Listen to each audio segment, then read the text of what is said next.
அனைவருக்கும் வணக்கம். நிறைய நண்பர்கள் எங்ககிட்ட, பிரதர் எங்களோட வீடு டெரஸ் பில்டிங் பிரதர், ஹீட்டு பயங்கரமாக உள்ளே வருது, கூலிங் பெயிண்ட் அடித்தா ஹீட் ரிடியூஸ் ஆகுமா, என்ன பெயிண்ட்டை செலக்ட் பண்ணலாம், எந்த அளவுக்கு அது ரிசல்ட் கொடுக்கும், எவ்வளோ பட்ஜெட் வரும்னு கேட்டிருந்தாங்களுங்க.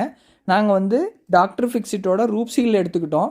மொத்தமாக 22க்கு 22 வீடு ஒன்று செலக்ட் பண்ணிங்க. அதில் 50% கூலிங் பெயிண்ட் அடித்தோம், மீதி 50% எம்டியாக விட்டுருக்குறோம் அந்த ஹீட்டை செக் பண்ணுறதுக்காக. ஃபஸ்ட் கோட்டிங்க்கு வந்து ஃபுல்லாக ரூஃபை ஃபுல்லாக க்ளீன் பண்ணி விட்டுட்டுங்க. 1 லிட்டர் பெயிண்ட்டுக்கு 1/2 லிட்டர் தண்ணி மிக்ஸ் பண்ணி 2 லிட்டர் பிடிச்சிச்சிங்க ஃபஸ்ட் கோட்டிங்க்கு. செகண்ட் கோட்டிங்க்கும் அதே 2 லிட்டர் தான் பிடிச்சிச்சு. செகண்ட் கோட்டிங்க்கு தண்ணி மிக்ஸ் பண்ணலிங்க, அப்படியே அடிச்சிட்டோம்.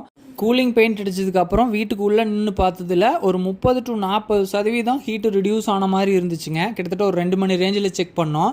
நாங்கள் யூஸ் பண்ண பிராண்டுங்க டாக்டர் ஃபிக்ஸிட்டோட ரூப் ஷீலுங்க. 7 இயர்ஸுக்கு கூலிங் இதே மாதிரி மெயின்டைன் ஆகும்னு சொன்னாங்களுங்க. செக் பண்ணி பார்க்கலாம் எவ்வளோ இயர்ஸுக்கு வருதுன்னு சொல்லி. இந்த வீடியோ பார்த்ததுக்கு நன்றி. உங்கள் நண்பர்களுக்கும் இந்த வீடியோ ஷேர் பண்ணுங்கள். தேங்க்யூ.